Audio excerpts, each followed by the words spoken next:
Hey there, can I ask you something personal? Have you ever sat down after a big meal, feeling full, maybe even a little proud of yourself, thinking, that was delicious, I've earned it, only to feel this strange tightness in your chest a few hours later? Maybe your heart beat a little faster, or your stomach felt like a rock. You didn't want to worry anyone, but deep down, a thought crossed your mind. Is this normal? Or, is something wrong? You're not alone. So many of us over 60 carry those silent fears. We don't always talk about them, but they're there, aren't they? Today, I want to talk to you as if we're sitting at the kitchen table together. Just two friends having a heart-to-heart. Because what I'm about to share could truly make a difference in your life, or even save it. I end this video, I'll share 3 powerful reasons why mixing these two common foods, red meat and fried foods, can quietly set you up for a heart attack. And the last reason, well, let's just say it shocked even me, but before we dive in, I need you to do something. Promise yourself to watch this all the way through. Not for me, but for your heart. For the people who love you. For your future. Let's begin. We live in a world of traditions. Sunday roasts, steak dinners, a basket of golden fries on the side, these aren't just meals. They're memories. They remind us of family gatherings, laughter at the table, maybe even a date night from years ago. But here's the hard truth. As we age, our bodies can no longer handle what they used to. And the combination of red meat and fried food is one of the most dangerous ticking time bombs we're carrying on our plates. Let me tell you a story. My neighbor Joe, he's 68, strong guy, always working in the yard, always smiling. You'd never think anything was wrong. One day, he invited me over for lunch. Grilled steak, fries, and sweet tea. Classic meal, right? But just 3 hours later, Joe was in the ER. A silent heart attack. No dramatic collapse. No chest clutching. Just a cold sweat and shortness of breath that wouldn't go away. Joe survived, thank God. But that day changed everything. For him. For his wife. For his grandkids. Now, I'm not saying red meat or fried food on their own will take you down instantly, but when you mix the two, especially on a regular basis, you create the perfect storm inside your body. Let's look at why. Reason number 1. The dangerous duo, saturated fat plus trans fats. Here's something they don't always tell us plainly. Red meat is high in saturated fat. And fried foods, especially if they're cooked in cheap oils, are full of trans fats. Now, I know that sounds like dietitian lingo, but stick with me. This is important. Saturated fat increases your bad cholesterol, known as LDL. That's the sticky stuff that clings to your artery walls like glue. Over time, those walls get narrower and narrower. Your heart has to work harder just to pump blood through. Now, throw in trans fats, the artificial kind often found in fried foods, especially those from restaurants or packaged snacks, and you've got a double whammy. Trans fats don't just raise your bad cholesterol, they lower your good cholesterol, too. That's the HDL cholesterol, the one that's supposed to protect your heart and sweep out the bad stuff. So, in one single meal, like steak and fries, you could be hitting your heart with both a shovel and a broom that's been taken away. And what happens when your arteries get too narrow? Your heart doesn't get enough blood. That's when the warning signs show up: chest pain, fatigue, irregular heartbeat. Or worse, no sign at all, until it's too late. Let's pause here, just for a moment, because this isn't just about science. This is about real lives. Did you know that the majority of first heart attacks are exactly that, firsts? Meaning, no warning, no history, nothing. Just boom, heart attack. And the risk goes way up after 60. Why? Because your arteries have been working hard your entire life. They're not as flexible as they used to be. They're more vulnerable now. You're not broken. You're just human. But the good news? You can change this. You're not stuck. When Joe changed his diet, just a few weeks later, his blood pressure dropped. His energy came back. His skin even looked better. But most importantly, he felt in control again, and that's what I want for you: control. Confidence. Peace of mind. Let me tell you something I wish someone had told my uncle, years ago. Your heart doesn't ask for much. It's not begging for fancy diets or impossible restrictions. It just wants you to stop hurting it. To stop giving it mixed signals. And when you mix red meat and fried foods, that's exactly what you're doing. It's like pressing the gas and the brake at the same time. Now, I'm not here to guilt you. You've worked hard. You deserve to enjoy life. But there's a way to enjoy food and protect your heart: small swaps. Little changes.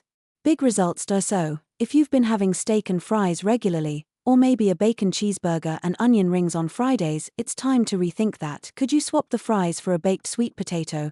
Could you try grilled chicken instead of steak one night? You don't have to give up everything. But you do have to stop giving your heart a double hit every time you eat, because here's the truth: our hearts are aging right alongside us. And now, more than ever, they need us to be careful, gentle, intentional. In just a second, I'm going to share the second reason this food combination is so dangerous, and I'll also tell you about a popular healthy habit many seniors have that may actually be making things worse. But before we go on, take a breath with me. Seriously, just breathe in and let it out. You're here. You're listening. That means you care. And that, my friend, already sets you apart. Now let's keep going, because the second reason might surprise you even more than the first. Ready? Welcome back. I'm really glad you're still here. We've already talked about how mixing red meat and fried foods creates a dangerous cocktail of bad fats, clogging your arteries and putting pressure on your heart. But that's just the beginning. Now we're going to dig deeper into the second reason this combination is so harmful, and trust me, this one often flies under the radar, even among people who try to eat better. Let me ask you something. Have you ever woken up in the morning with stiff joints, or felt like your knees and hands just don't move like they used to? You might chalk it up to age, and sure, some of it is, but there's something else happening inside your body. It's called inflammation. And it's not just about sore joints or feeling a little swollen. Chronic inflammation is a major player in almost every serious disease we face as we get older: heart disease, diabetes, Alzheimer's, even some types of cancer. And guess what lights that inflammatory fire? You got it. The mix of red meat and fried foods. Let's talk about what's really happening in your body when you eat a meal heavy in red meat and fried foods. Your body doesn't just digest it and move on. It reacts. It treats it like a threat, almost like you've been injured. Your immune system kicks in, releasing chemicals called cytokines to deal with the problem. This is a normal process if it happens once in a while, but when you eat like this often, let's say 2 or 3 times a week, your body stays in that high alert state. The fire never goes out. Your immune system keeps releasing those inflammatory chemicals, and your body starts attacking itself. Think about that. Your body, trying to protect you, ends up hurting you instead. This is why so many seniors struggle with not just heart issues, but memory problems, fatigue, digestive issues, and constant aches and pains. I know a woman named Marlene, 72 years old. Sweetest person you'll ever meet. She used to love a good burger and fries at her favorite diner. She told me she thought she had arthritis. Her hands ached. Her knees were stiff. She even had brain fog. She said she couldn't remember names or phone numbers like she used to. Her doctor ran all the tests. Nothing serious came up. Just normal signs of aging, they said. But then Marlene made one change. She cut out fried foods. She reduced her red meat. She added in more greens, more whole grains, more water. Not perfectly, just consistently, and in just 3 weeks, she felt like a different person. The swelling in her fingers went down. Her knees stopped aching in the morning. And she said the fog in her brain had started to clear. She even started walking with her friends again. I remember what she told me, and I'll never forget it. She said, "I didn't realize how bad I felt until I started feeling good again." That's the trap of inflammation. It sneaks up on you. It doesn't scream. It whispers. Now, here's where it gets really important. Most seniors I talk to are doing their best. They're not trying to be unhealthy. In fact, a lot of them make salads, drink water, and even walk regularly. But then they go out for a treat meal, maybe a steak sandwich with fries, or some fried chicken and mashed potatoes. They figure, "I've been good all week. I deserve this." And you do deserve to enjoy life. But when that treat meal comes packaged with both red meat and fried foods, your body doesn't see it as a celebration, it sees it as an attack. Even one meal like this can spike inflammation for hours. Your blood vessels get irritated. Your immune system jumps into gear. Your gut bacteria, yes, they matter too, start to shift in the wrong direction. And over time, this constant pattern wears down every system in your body, especially your heart. Your heart doesn't just rely on open arteries. It needs calm. It needs low inflammation to keep its rhythm smooth, its walls strong, and its blood pumping clearly. That's why this isn't just about what's on your plate. It's about what your plate is doing to the inside of you. And here's another layer most people don't know: when you eat red meat and fried food together, You're also introducing compounds called AGEs, advanced glycation end products. Doesn't that sound awful? Like something from a horror movie. AGEs are formed when foods are cooked at high temperatures, especially meats and fried items. And these compounds directly increase inflammation, damage your blood vessels, and accelerate aging at a cellular level. They're like rust on the inside of your body. That burger and fries may taste good, but it could literally be aging your heart, your brain, and your body faster than you think. Now, I know this might feel heavy. You might be thinking, what can I eat then? Everything's bad. But don't worry. We're not going down that road. This video isn't about fear. It's about freedom, freedom from the lies we've been told about food, and freedom to make choices that support the life we want. You can still have delicious meals. You can still enjoy food. You just need to be smarter and more compassionate with yourself. Think of it like this: if you had a beautiful car that had carried you thousands of miles, would you feed it the cheapest gas and oil you could find? Or would you give it what it needed to keep going strong? Your body is that car. And it's carried you through everything: love, loss, laughter, pain, joy, and years of hard work. It deserves better. And so do you. Here's a practical tip I give to everyone over 60. If you're going to have red meat, balance it with foods that reduce inflammation. Add leafy greens, berries, nuts, and whole grains to your plate.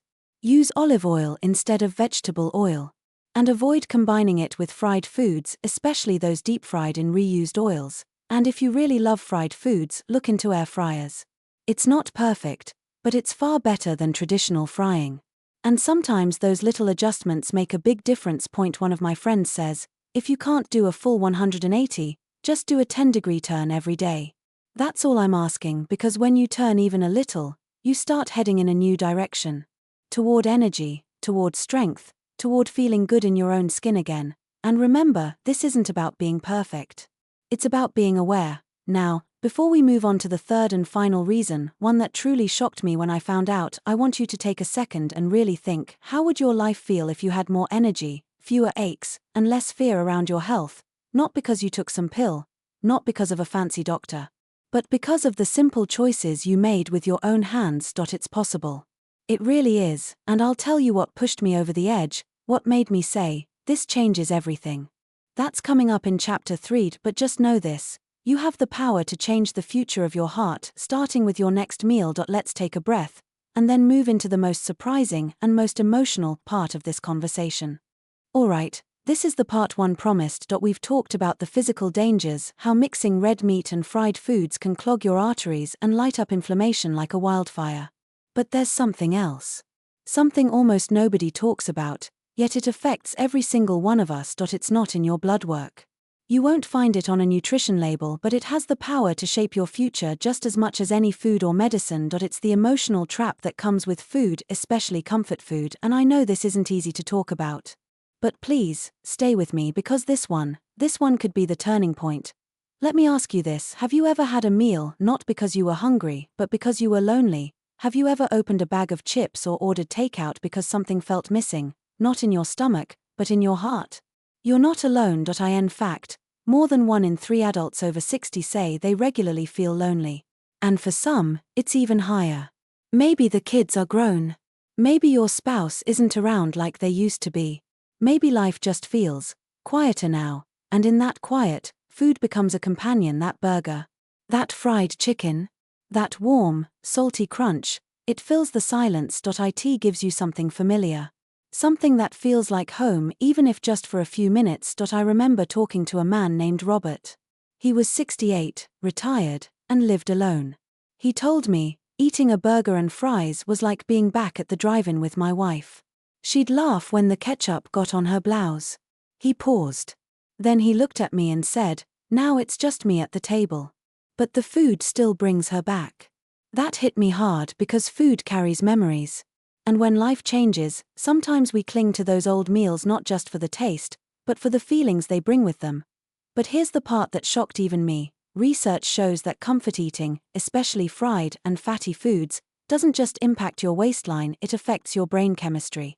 These foods trigger dopamine, the feel-good chemical. But just like any quick fix, the high fades fast. And after that, comes the crash emotionally. It can leave you feeling worse than before. Sadder.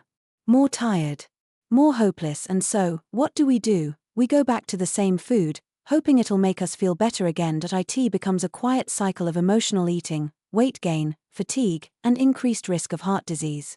All because we're searching for connection in something that can never truly give it. But here's the good news: once you see the pattern, you can change it. And the change doesn't have to be dramatic. It can start with something small, like calling a friend before you open that bag of fries.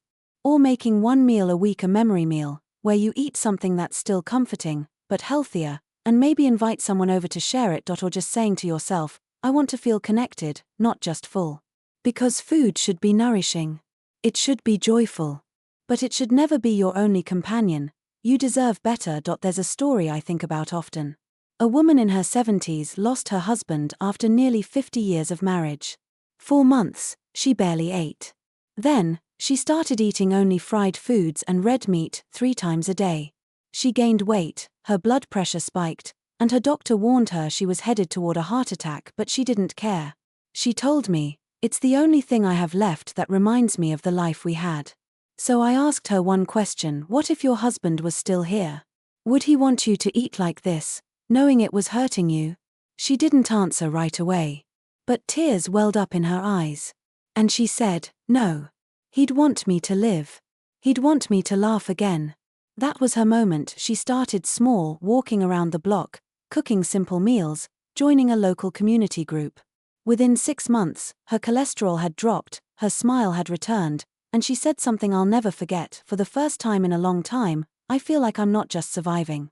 I'm actually living again. So if you've ever reached for food to fill an emotional hole, if you've ever felt like your plate is the only thing keeping you company, please know this: you are not broken. You are human, and you are not alone. But your heart, both physically and emotionally, deserves better fuel. Not just to beat, but to feel alive again. Now, let's bring it all together. We started this video with a warning: never mix red meat and fried foods. Why? Reason 1. Together, they flood your body with bad fats and cholesterol, slamming your arteries with more pressure than your heart can safely handle. Reason 2. They trigger chronic inflammation, which silently attacks your joints, your memory, and your immune system. Reason 3. They create a cycle of emotional eating that can rob you of joy, connection, and control over your health. And here's what I want you to take away from all of this: you don't need to be perfect, you don't need to give up every food you love, but you do need to be aware. You do need to make choices that serve your heart, not just your cravings, because your best years don't have to be behind you. You still have laughter left, you still have stories to tell, you still have people who care about you, whether you believe it yet or not. And the best way to honor your past is to protect your future. So let me leave you with this: the next time you're reaching for a meal, ask yourself one simple question: is this food helping me heal, or is it holding me back? And if it's the second one, you now know what to do. Start small, start today, and know that I'll be right here, cheering you on every step of the way, because you matter, your heart matters, and you are not alone. Take care of yourself, friend. You deserve a long, healthy, joyful life, and it all starts with the next bite.